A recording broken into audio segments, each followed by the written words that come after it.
Inside Leavenworth Prison, world's deadliest inmates and gang secrets exposed. Blood on the walls of Leavenworth.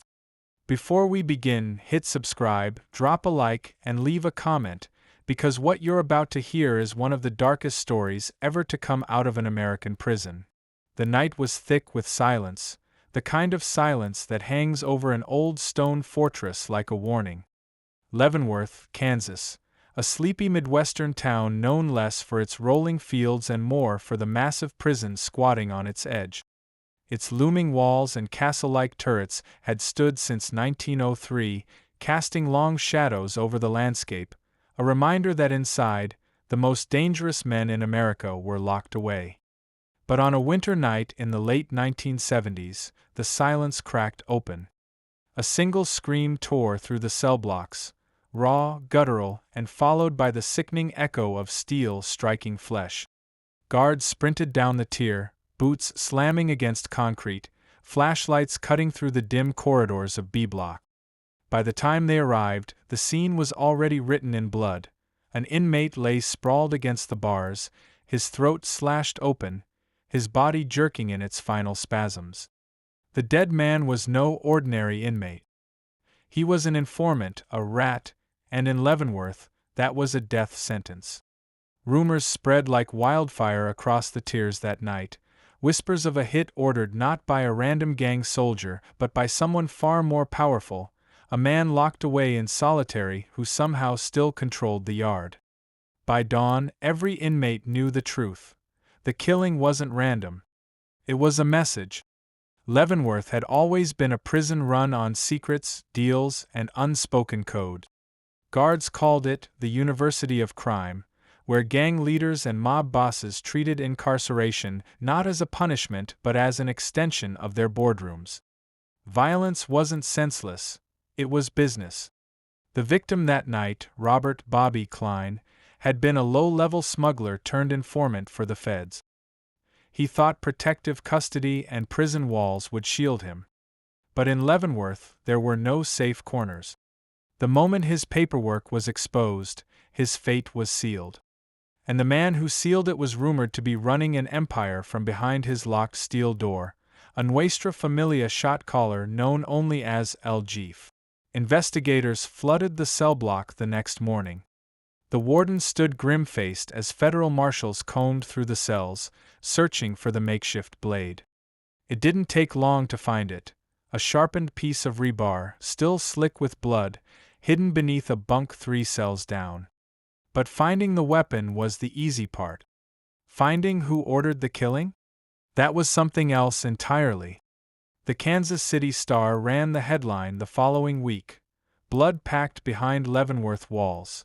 They weren't exaggerating. Bobby Klein's death was only the opening move in a chess game that had been unfolding for years inside America's oldest federal penitentiary. The history of Leavenworth is a history of walls holding back storms. When it opened in the early 20th century, its massive stone facade was meant to inspire fear, a fortress that no man could escape, where discipline and silence ruled. But as decades passed, the fortress became something else, a breeding ground for organized crime. By the 1930s and 40s, Prohibition mobsters and bank robbers filled its cells. Men like George Machine Gun Kelly, Harvey Bailey, and even members of Al Capone's Chicago outfit spent time inside. Stories say Kelly once carved his name into the stone walls of his cell, a mark that inmates still pointed out generations later. But as the mafia waned, new power structures rose. By the 1970s and 80s, prison gangs ruled Leavenworth. Aryan Brotherhood, Black Guerrilla Family, Nuestra Familia, and the Mexican Mafia. These weren't just street thugs. They were armies with hierarchies, generals, soldiers, and foot soldiers. For many, Leavenworth wasn't the end of their crimes. It was the nerve center. Orders for hits, drug shipments, and extortion rackets flowed out from the prison as if it were a corporate headquarters. Bobby Klein's murder, investigators believed, was tied to a federal case unraveling outside the walls, a cartel smuggling operation moving cocaine through Kansas City. Klein had been the weak link, cutting deals with federal agents. The gang's message was clear. No one, not even the feds, could protect a traitor once he set foot inside Leavenworth. The case attracted the attention of the FBI, and soon, undercover agents were digging into how orders for the hit traveled from solitary cells to the open yard. Wiretaps revealed snippets of coded conversations during visiting hours. Guards were suspected of smuggling note. And in the prison mailroom, investigators intercepted letters filled with invisible ink instructions. The deeper they looked, the more terrifying the picture became. Entire criminal empires operating flawlessly from behind those stone walls. One FBI memo, later revealed through declassified files, described Leavenworth as a fortress of crime, not against it. But the murder of Bobby Klein wasn't the last body to drop. Weeks later, a guard was jumped on the tier, stabbed twice in the chest before his partners dragged him to safety. He survived, but barely. The attack was widely believed to be retaliation for the clampdowns after Klein's murder. The violence sparked a lockdown that stretched on for months. Inmates were confined to their cells 23 hours a day, meals shoved through steel slots, the air heavy with the stench of sweat and fear. The warden called it restoring order, but the prisoners called it war. And beneath that tension, something darker was stirring. Investigators began to piece together that the gangs weren't just fighting over territory inside the walls. They were fighting over who controlled the flow of contraband, heroin, cocaine, even weapons, that passed through Leavenworth like a secret economy. Some guards were clean. Others?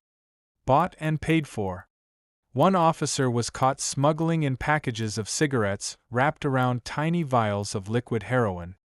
Another was arrested outside the gates with envelopes of cash traced back to cartel couriers.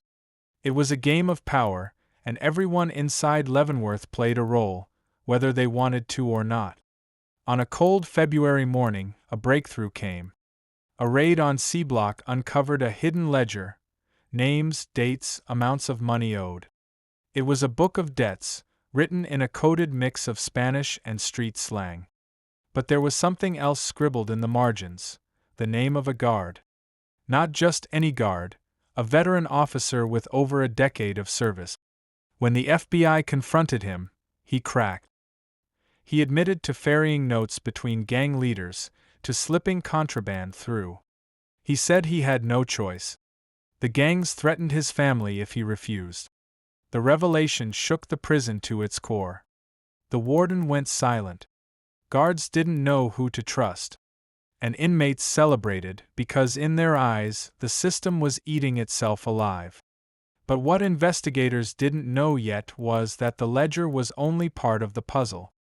The real secret was buried deeper, in a sealed envelope that would later emerge as one of the most shocking discoveries in Leavenworth's history. That envelope carried a name that tied Bobby Klein's murder, the guard corruption, and the cartel pipeline together in one blood-stained thread. And when it was finally opened, Leavenworth's darkest secret would spill into the light. The envelope was small, yellowed around the edges, and sealed with the kind of tape you'd use on a grocery bag. To anyone else, it looked like another piece of prison mail. But to the FBI task force investigating Leavenworth, it was dynamite. Inside was a list, neatly written in block letters, of names. Some were inmates, others were aliases tied to outside cartel members. And then there were two names that no one expected. Both belonged to correctional officers who were still on active duty inside Leavenworth. The discovery was devastating. It confirmed what investigators had feared all along. Leavenworth wasn't just compromised by a few bad guards.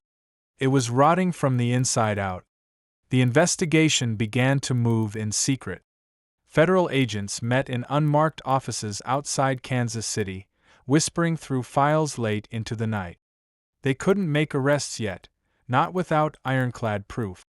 But as they dug deeper into the web of connections, they realized they weren't just looking at prison corruption. They were staring into the heart of a war. The rivalry. Leavenworth had long been divided. On one side, Nuestra Familia, Latino inmates with strong cartel ties, controlled smuggling lines and protection racket. On the other, the Aryan Brotherhood, white supremacist enforcers whose reputation for violence made even hardened killers tread lightly. Normally, the two groups clashed in brutal bursts of violence: riots in the yard, ambushes in the showers, surprise stabbings on the tiers. But in the late 1970s and early 1980s, something unusual happened. They began working together. Investigators pieced it together from intercepted conversations. Leaders of both groups had struck an uneasy alliance, a business arrangement. The Aryan Brotherhood would control certain drug pipelines. Nuestra Familia would dominate gambling and protection rackets. Both would share profits, as long as no one stepped out of line. But Bobby Klein's murder had upset the balance. Klein's testimony wasn't just a threat to Nuestra Familia, it implicated Aryan Brotherhood members in a Kansas City drug conspiracy. Suddenly, both groups had blood on their hands, and neither trusted the other. And now, with the envelope naming guards as collaborators, the fragile alliance began to splinter. The whisper of betrayal. Inside Leavenworth's walls, rumors spread faster than contraband. It wasn't long before word got out. Someone inside Nuestra Familia had given up the ledger, the coded book of debt. And worse, someone had let slip that an envelope with names had fallen into the hands of the Fed. Suspicion turned cellmates into enemies. On C Block, an inmate named Miguel Toro Ramirez, a mid-level shot caller for Nuestra Familia, was cornered in the showers. 3 men surrounded him, blades wrapped in cloth to muffle the sound. He fought hard, slashing one across the face with a smuggled razor, but he couldn't hold them all off. By the time guards dragged him out, his body was a patchwork of stab wounds. He survived barely. Before he lost consciousness, Toro whispered one name to the infirmary nurse: El Jeef. The name rippled through the prison like a shockwave. Was the boss himself giving up soldiers to save his empire? Or was Toro trying to throw investigators off the real trail? No one knew for sure. But the seed of betrayal had been planted, and blood was the water it needed to grow. Outside the walls. Meanwhile, outside Leavenworth, the war spilled into Kansas City. Cartel-connected traffickers were gunned down in parking lot. Cars were found torched, bodies inside burned beyond recognition. Federal prosecutors began piecing together a case that tied the violence directly to orders coming out of Leavenworth. Wiretaps captured coded phrases: "The package won't make it home," "The dog has to be put down," "Cut the grass before the snakes show." Each line sounded innocuous, but in context, they were orders for hits, shipments, or silencing witnesses. The FBI knew they were close, but close wasn't enough. They needed one thing: a mole inside Leavenworth who could confirm everything. The inside man. That mole came in the form of an unlikely recruit, a young corrections officer named Daniel Hayes. Barely 30, Hayes had grown up in Leavenworth, his father a factory worker, his mother a school teacher. He had taken the prison job for stability, never realizing he was stepping into a battlefield. At first, Hayes turned down the FBI's request. Snitching on his colleagues, especially inside a place like Leavenworth, was suicide. But when the agents showed him the envelope and pointed to the names of 2 of his fellow officers, he cracked. "If this place is dirty," he said, "then someone has to clean it." Hayes began small. He wore a wire during casual conversations with other guards, picking up loose talk about favors, smuggling, and deals. Then he moved deeper, offering to carry messages for certain inmates. Every scrap of information was funneled out to the FBI, building a case file thicker by the week. But Hayes was no professional spy. He was a rookie, nervous, always one mistake away from exposure. And in a place like Leavenworth, exposure meant death. The riot. On a sweltering July afternoon, tension finally boiled over. A fistfight in the yard between 2 low-level soldiers spiraled into chaos. Within minutes, Dozens of inmates were brawling, stabbing, kicking, and screaming. Guards scrambled to fire tear gas, the acrid smoke choking the air. Sirens wailed. The towers barked orders, rifles aimed down at the writhing mass of bodies. When the smoke cleared, 3 inmates were dead, and nearly a dozen more were bleeding out on the grass. One of them was Miguel Toro Ramirez, the man who had whispered El Jeef's name. His body was dragged across the yard, dumped like garbage into a waiting gurney. To investigators, it looked like an execution disguised as a riot. Someone had silenced Toro before he could talk. The secret meeting. That night, Hayes made a risky move. He slipped into the mailroom and stole a stack of letters marked for inspection. Among them was one addressed to a woman in Texas, written in carefully neat handwriting. The letter seemed mundane, full of chatter about family, but tucked between the lines was a code Hayes had learned to recognize. It was a hit order.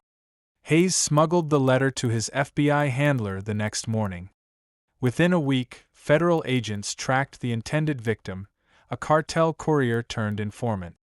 He was placed under protection just hours before gunmen would have reached him. The save confirmed what the FBI already knew. Leavenworth wasn't just leaking. It was bleeding. A deadly warning. Then, the inevitable happened. Hayes was exposed. No one knew exactly how. Some said another guard spotted him talking too comfortably with investigators. Others whispered that an inmate saw him stash a recording device under his uniform. Whatever the reason, the gangs found out. One night, as Hayes walked to his car after a late shift, a note was left on his windshield. 5 words, scrawled in black marker: "We know what you did." The next morning, a dead rat was found stuffed in his locker. Hayes panicked. He begged the FBI to pull him out. But they refused. They needed him for one last operation, to confirm the identity of El Jeef, the man everyone whispered about but no one dared name aloud. The revelation. It happened in the mess hall. Hayes was serving his shift when he overheard 2 Aryan Brotherhood members whispering over their trays. One leaned close and muttered, "Jeef's not who they think. He's been playing both sides since day one." Hayes froze. Could it be true? Could the man who ordered Bobby Klein's death, who orchestrated riots and silenced witnesses, really be someone no one suspected? That night, Hayes reported everything to the FBI. They cross-referenced the whispers with letters, phone calls, and visitation logs. Slowly, a picture began to emerge, and it was worse than anyone imagined. Because El Jeef wasn't a high-ranking Nuestra Familia soldier. He wasn't even Latino. He was a white inmate, a lifer with Aryan Brotherhood ties who had cleverly hidden his identity behind layers of deception. His real name was William Red Callahan, a man who had entered Leavenworth on a life sentence for double homicide, and who, from his cell, had built an empire of blood and secrets. The FBI prepared to move.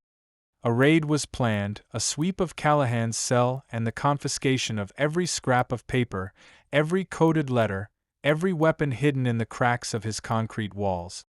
But before they could act, tragedy struck. One morning, as guards made their rounds, they found Daniel Hayes slumped over his desk in the guard station, his coffee cup still steaming beside him. His lips were blue, his body limp.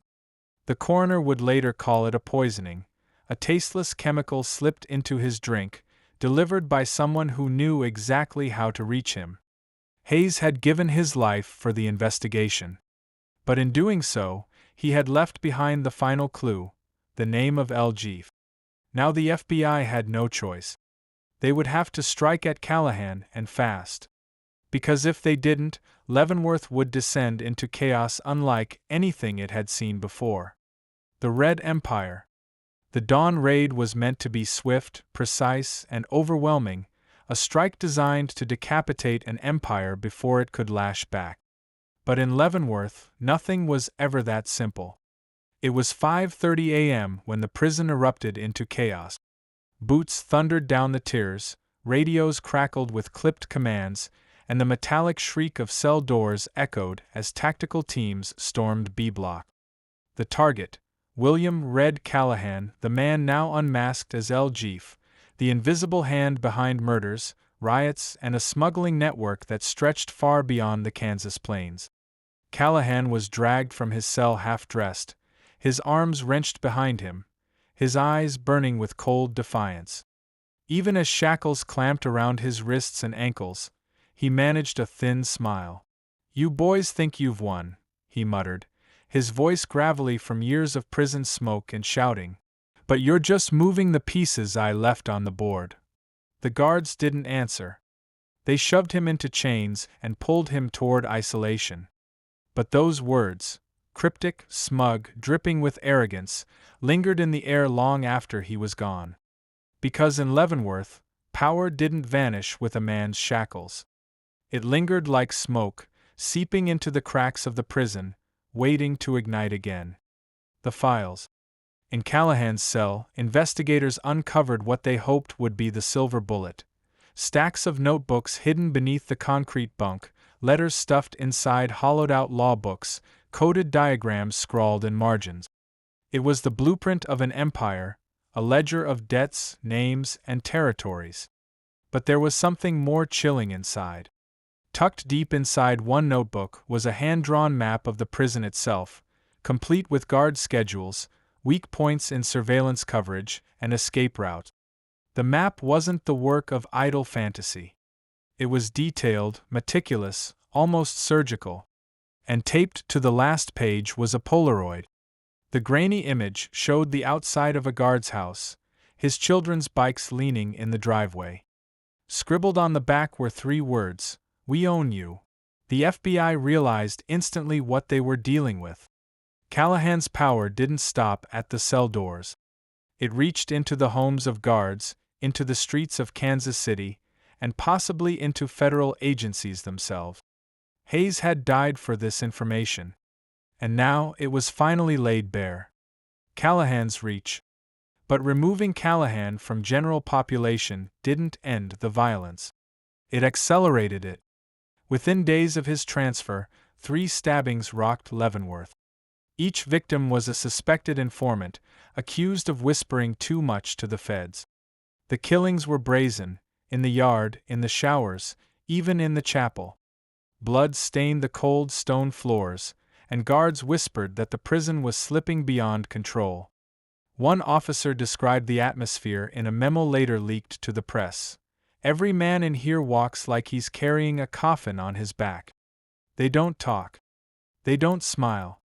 They just wait for the next knife to come out." The message was clear. Callahan might be in isolation, but his orders were still reaching the yard. Through coded letters, corrupt guards, or sheer fear, his grip remained unbroken. The informant. That's when a breakthrough came from an unexpected source. An inmate named Anthony Vega, serving 20 years for armed robbery, requested a private meeting with federal agents. Vega wasn't a gang leader or cartel soldier. He was a hustler, a man who had survived by playing all sides. In the sterile chill of the interview room, Vega leaned forward and said, "You boys want Callahan? I can give him to you. But you better get me out of here first. Because when this hits, the walls won't save me." The agents hesitated. Informants inside Leavenworth rarely lived long enough to testify.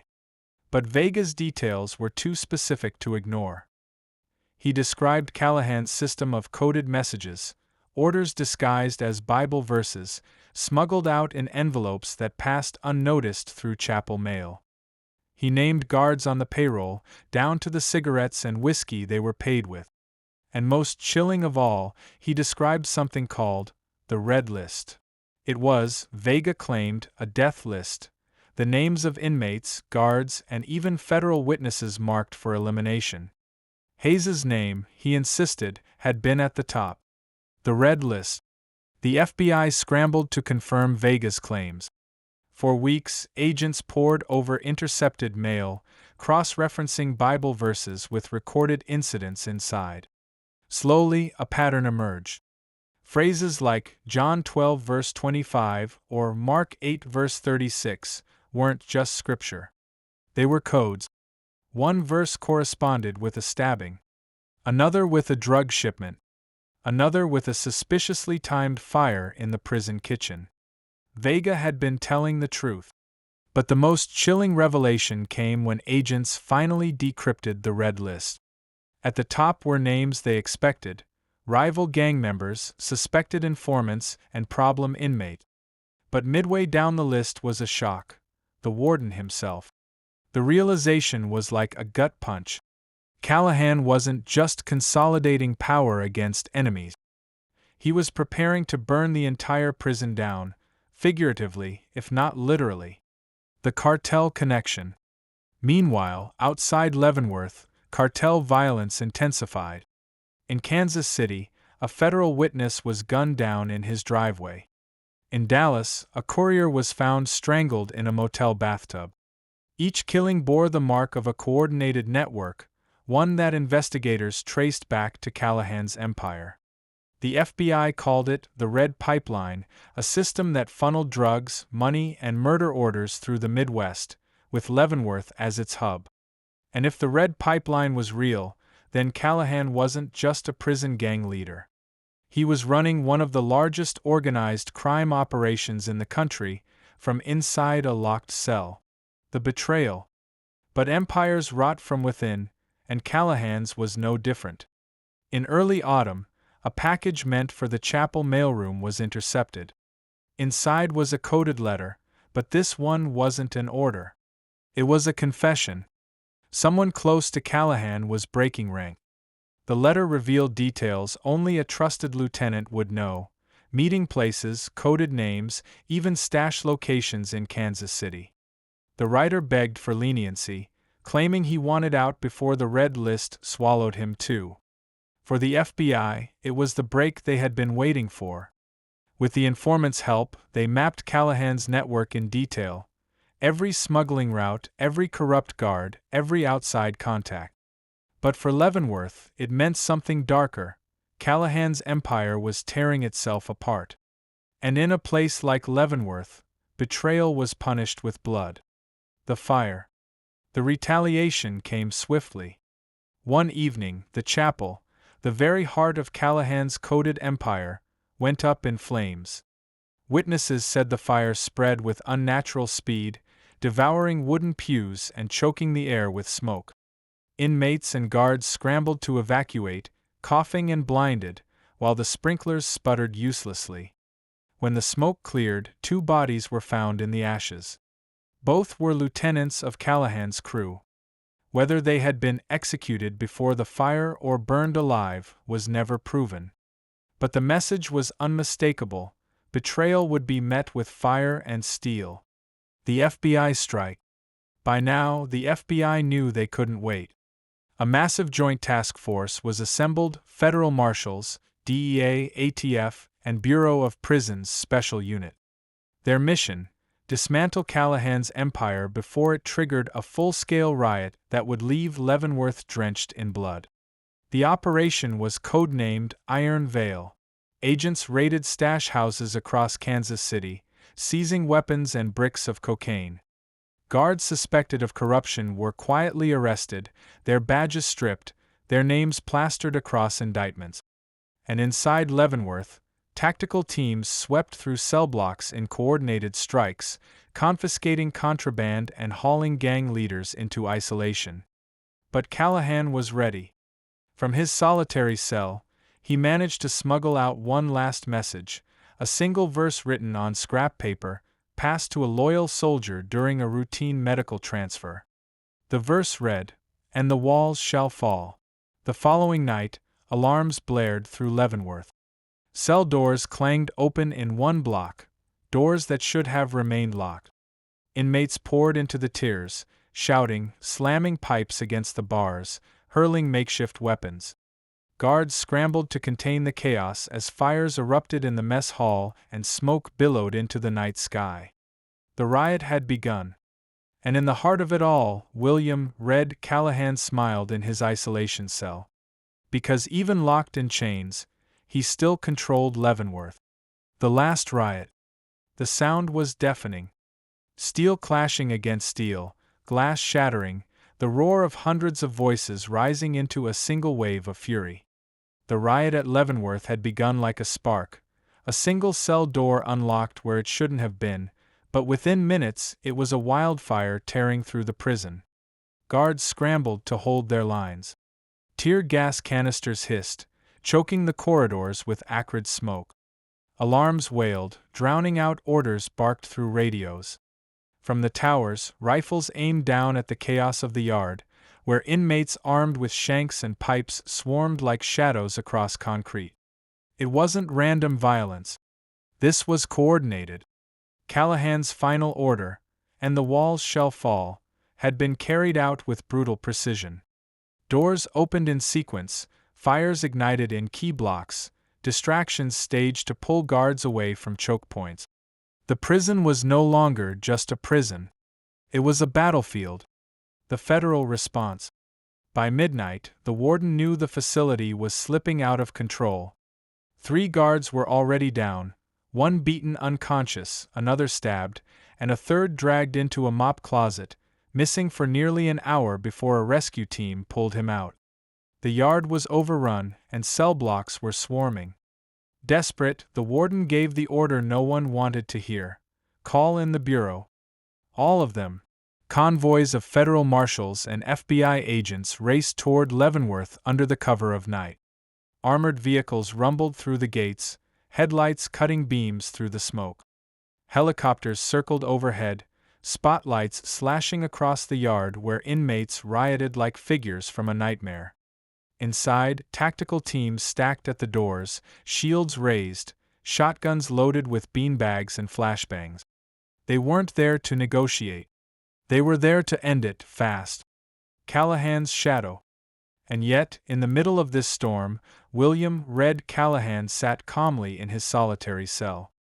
Shackled, locked, and cut off from the chaos, he leaned back against the wall, humming an old country tune. He didn't need to fight. His soldiers were doing it for him. But Callahan wasn't just smiling at the chaos. He was waiting for something. Because hidden inside the files the FBI seized weeks earlier was one last plan, a plan they hadn't uncovered yet. And if Callahan's empire had taught anyone anything, it was this: nothing he did was random. Every move was deliberate, every sacrifice calculated. The riot wasn't just rage. It was cover. The hidden escape. In the chaos of the fires, investigators realized too late what was happening. A section of the old chapel wall, weakened by years of disrepair, had been quietly hollowed out. Behind it lay a crude tunnel dug by inmates over months, maybe years, concealed beneath layers of dust and prayer books. And tonight, under the chaos of the riot, inmates were crawling through it. By the time tactical teams discovered the breach, 6 men had already slipped out into the night beyond the walls. Among them were 2 of Callahan's most trusted lieutenants, men who carried enough knowledge of the Red Pipeline to rebuild it outside. The riot wasn't meant to break Callahan free. It was meant to free his empire. The battle for the yard. Back in the yard, the fight reached its breaking point. Inmates clashed with shields, swinging pipes and blades. Flashbangs exploded in bursts of white light, sending shockwaves through the mob. Smoke swirled, and the air reeked of sweat, blood, and burned plastic. Federal marshals pushed forward, their boots crunching over broken glass. Every inch they gained was contested, every door they breached a gauntlet of fire. By dawn, the prison looked like a war zone. Fires smoldered, walls blackened, and the once orderly corridors were painted with chaos. But the tactical sweep was brutal and effective. One by one, the rioters were forced down, cuffed, and dragged across concrete slick with blood. When the sun rose, Leavenworth was silent again. But it was a silence carved from exhaustion, death, and the knowledge that the fortress had nearly fallen. Callahan's fate. William "Red" Callahan was pulled from his cell later that morning. He didn't resist. He didn't curse, shout, or beg. He simply smirked, his red hair matted with sweat, his eyes gleaming like a man who knew he'd won something no one else could see. He was flown out of Kansas under heavy guard, bound for ADX Florence, the Alcatraz of the Rockies, the place where even the most dangerous men disappeared into silence. His empire was shattered, his lieutenants scattered, his soldiers locked down. On paper, it was over. But the whispers said otherwise. Even in Florence, rumors claimed, Callahan's letters still found their way into the world. Orders still filtered out. The red pipeline, though fractured, never fully died. The aftermath. In the months that followed, the government declared victory. Dozens of indictments were handed down against inmates, guards, and outside collaborators. Congressional hearings were held, exposing the corruption and failures that had allowed Callahan to build an empire behind bars. But the cost was steep. At least 9 inmates were dead. 3 guards never returned to duty. Millions of dollars in damages scarred the century-old prison. And in Kansas City, the killings didn't stop. Cartel violence rippled outward, proving that Callahan's reach had been bigger than anyone ever admitted. The haunting truth. Years later, retired agents still whispered about the case. Some said Callahan had been a criminal genius, a man who saw the prison not as a cage but as a headquarters. Others argued he was just a symptom, proof that the system itself was cracked, corruptible, and too slow to react. But one truth remained undeniable: Leavenworth had been scarred forever. The fortress that once symbolized control and discipline had become a symbol of chaos, betrayal, and blood. And for those who lived through the riot, the sound of that night never faded, the clanging of steel, the screams, the fire. 10 years after Callahan's transfer to Florence, a journalist investigating the red pipeline received an unmarked package in the mail. Inside was a single Polaroid, the same guard's house, the same children's bikes in the driveway, the same message scrawled on the back. "We own you." The journalist swore he had no connection to the Leavenworth case. But the photo was real, and the handwriting matched Callahan's. Whether it was smuggled from Florence, planted by loyalists, or simply a hoax, no one could prove. But the message was clear: William "Red" Callahan's empire might have been buried in blood and stone. But his shadow still stretched far beyond the walls.